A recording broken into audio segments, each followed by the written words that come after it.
Good morning, guys. It's like 5:30 in the morning. There's Athena, and there's Jace. I just want to see who's out right now. Even though the sun will be up soon.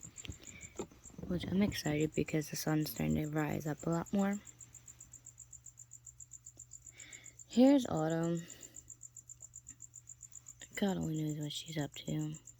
Hopefully she can find a cricket and is occupying herself because all night long she has been trying to climb up the sides of her cage, trying to escape like always. What you doing, fat boy? There's Jace, my golden gecko. Such a porker. I gotta clean their cages today. Which is gonna be real fun. Let's see. No, I don't see Evie out at all. Of course, it is becoming that time of morning now. So, a lot of them are about to go into hiding. So that's why I wanted to film everybody real quick. Unless she's... Nope. Sometimes she's under there. Which is real funny because it's like I feel like one of those waiters that pull off the top of like a silver tray. She just be hiding under it. It's so stinking cute. Did you ever get your crickets, little one? So stinking cute. Baby curly hair.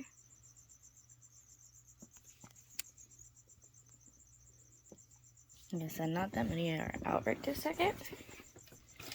Because soon they will be going into hiding. I wonder if Emily's on this side again. That's right. I named the Cuban anole Emily. Right there she is. Because it is a girl. Hi, Emily. She's like, oh, Jesus. She's like, you're one of those people. So stinking cute.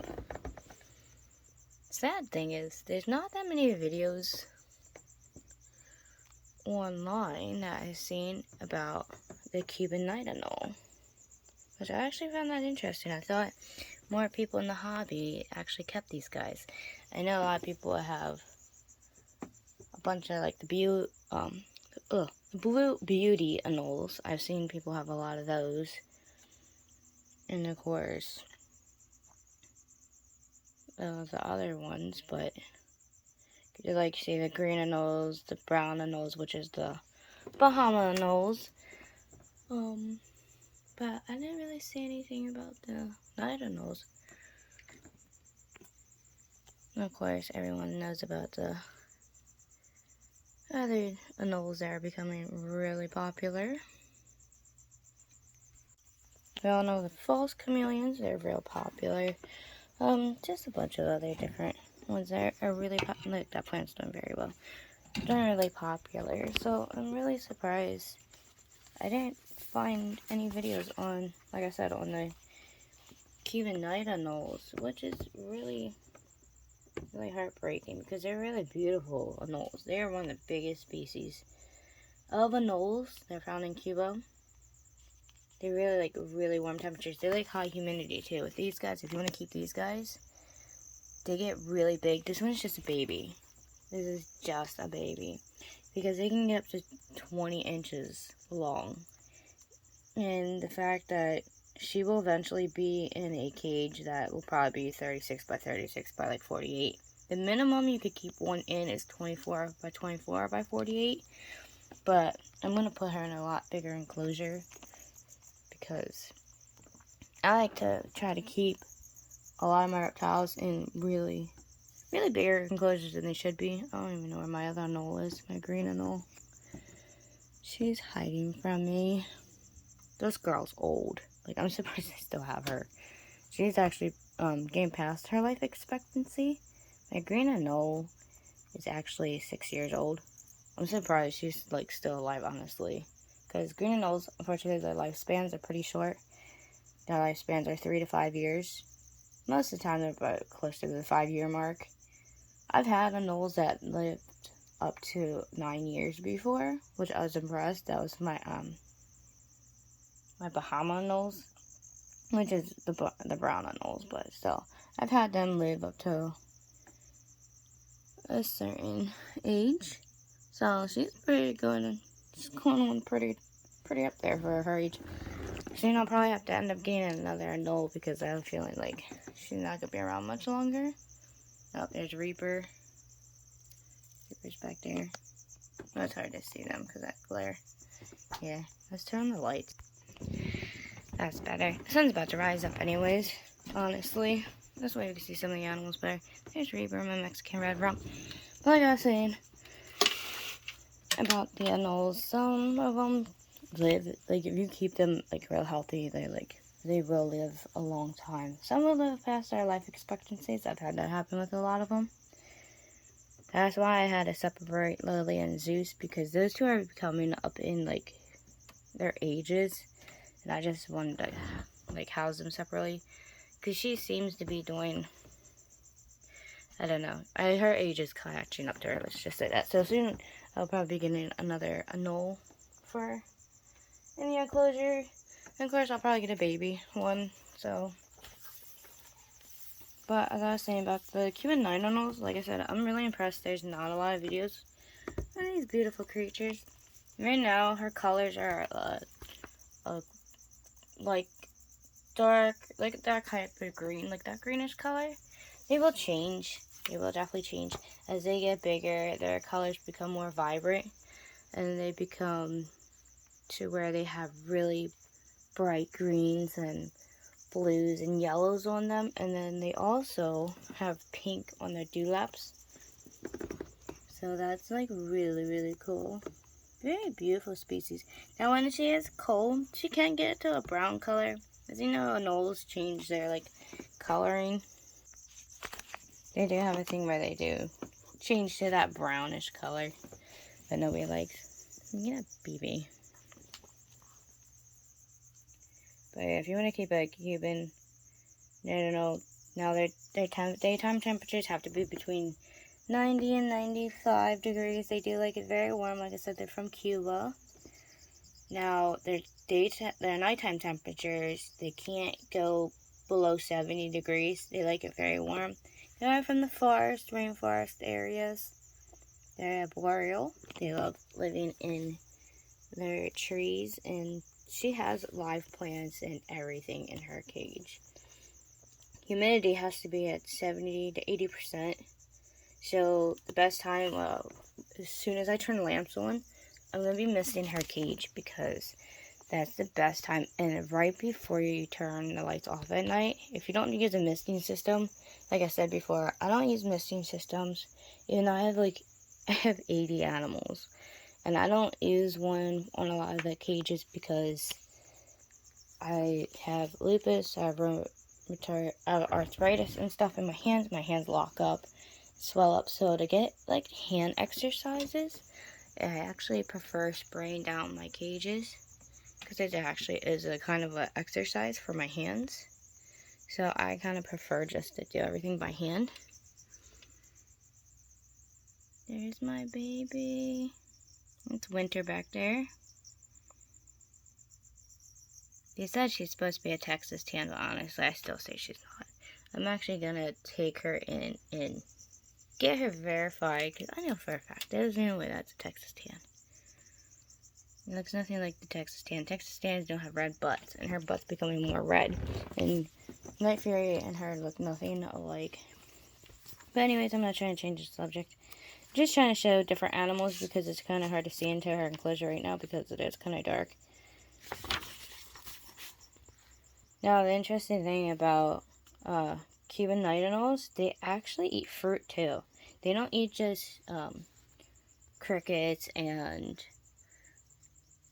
insects. They eat a lot of different types of roaches, dubia roaches, red runner roaches, discord roaches. They're like crickets, hornworms, silkworms, beetles, superworms, mealworms. When the babies, like really tiny babies, they had like black soldier flies. But they actually do like fruits, as I was saying. They actually like figs, bananas, berries. They even eat crested gecko diet at times.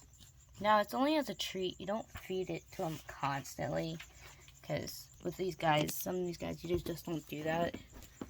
See, that's why I can't, like, like, I'm trying to do a close-up of her, but it's kind of hard because my camera keeps going out of focus because this camera sucks. But yeah, and then where they live, obviously, they're very arboreal. So as you see, her cage has a lot of branches in it, and it's set up with a lot of branches. I have live plants in there, fake plants, but for the most part, it's really branchy. So it's kind of like how treetops would be, because that's where you're gonna find these guys, on trunks and treetops. And the only problem is with the Cuban anole, they're not like the false chameleons where, you know, you can just hold them and think everything will be okay. These guys are really bitey, and their bites can break skin and make you bleed. Now what I'm going to try to attempt with her is I am going to try to tongue feed her and see. I've seen people do, like, make them not as bitey and have them at least trust you a little bit. So I'm going to try to work on tongue feeding her and stuff. So she at least trusts me to where if I have to take her out to clean her cage, she'll trust me more and I don't have to worry about getting my skin ripped off, because I've seen these guys rip some skin. And I just want to show her that it's okay, and like the boundaries between us, we respect each other, and to show her that, you know, I'm just trying to clean her cage, I'm just trying to take care of her. And that's what I try to do with a lot of my reptiles, especially my rescue ones. So she was actually a birthday present. But for the substrate and these guys, if you want to do it bioactive, I do like the Eco Earth, the reptile soil. You can actually use plantation soil or the jungle mix from Zilla. I have a mixture of the Eco Earth and the reptile soil actually in Emily's cage here. Yes, I did name her from Emily from Snake Discovery. Actually, I have Ed coming. There will be an Ed, don't worry. Actually, I actually have a few new babies coming this week. Today's already Monday, so I'm excited. So we have 2 more days. We have 8 babies coming, and I'm actually going to name some of them after influencers. So there will be an Ed. The one's going to be Dave from, like, Dave Kaufman. So I have a couple coming. I'll probably name one Brian, because of Brian Barczyk. I'm gonna figure it all out. Look how she sleeps. It's so stinking cute. Ming Ming's still in her brumation type phasing. But yeah, I'm actually surprised that there's not a lot of videos on the Cuban night anole. But there's not a lot of videos either on my, like the skunk gecko, or the white line gecko, or like the flying geckos. And since I haven't seen any like videos on these guys, I'm actually going to be doing a lot of different videos on them. How to take care of them, how to deal with them. A lot of them are all arboreal type geckos and anoles. A lot of these animals are high humidity from the rainforest or dense forest regions. Even though they are from different parts of different countries, but they still all are high humidity forest dwellers. They're all tree dwellers as well. And the care for these guys aren't hard at all. Like, all these guys are really hardy animals. The only problem is, unfortunately, they are all wild-caught animals. Like I said, I'm working on a project to try to help minimize that in the pet trade. I'm only one person, though. Honestly, I can only do so much. But for where I live, I'm hoping I can help out a little bit by making somewhat of a difference. I want to eventually just go to expos and stuff and sell around here. So that's kind of part of my goal as well. It's something I'm hoping to accomplish once these guys are old enough to breed. So this is Emily's little setup. I pulled her cage out from the corner. I have the dirt kind of at a slant. As you see, it's kind of like, I don't make my enclosures where the dirt's like flat, because you know what, where they live in the jungle, and forest, the dirt's not always flat. There are ridges and grooves and stuff they go down, but it's hard to see because, like always, there's a reflection in everywhere in my room. But you see the branches are pretty thick. And I have her cage. Where's she at? She's still right there. She's turned herself brown. Hopefully she don't come speeding out. She's right there. There's Emily. She's all brown. They do that when they get kind of scared. She's probably wondering what I'm doing. Don't worry, darling. But you see how our cage is set up? That's a live plant back there. Live plants actually help with humidity. I've learned that a lot. That's why a lot of the animals that I have, like as you see in my flying geckos cages, they all have live plants. They do help with moisture, and they do help with humidity, and they're just really pretty to have. I really love, and it gives off like the jungle, as you see, it gives off like a jungle vibe. I have her plant. Her plant's like this. I got it at the pet store. It's just this cute little plant. I thought would be cool to put into our cage. But yeah, here's the one side of her tank. As you see, she is just a baby still. She's still just a little tiny thing. That's the only reason why she's in this size cage. She's not going to be in the size cage for long. They do grow pretty fast. Another thing is, since I did just get her, I need to have her also in a tank where I can keep an eye on her, make sure she's pooping good, she's eating good, she's drinking good. She's probably like, what is she doing? I keep moving the tank around. I have it up on my bed. Sorry, baby. But yeah, and the other thing is when you first get your animals, a lot of people would do the quarantine stage and everything, and then they put them in the cagings that they want to put them in. But I know she's doing beautifully well so far. But this is just a temporary enclosure. Like I said, you see, she's in a big cage. Trust me, she's in a big cage. And she's just a tiny little thing. And then she's going to be happy soon because I'm about to turn on the lamp soon. Because with these guys, during the winter, you want the lights on for anywhere between 9 to 11 hours of sunlight for a lot of these guys. And then during the winter, you want their light exposure between 12 to 14 hours.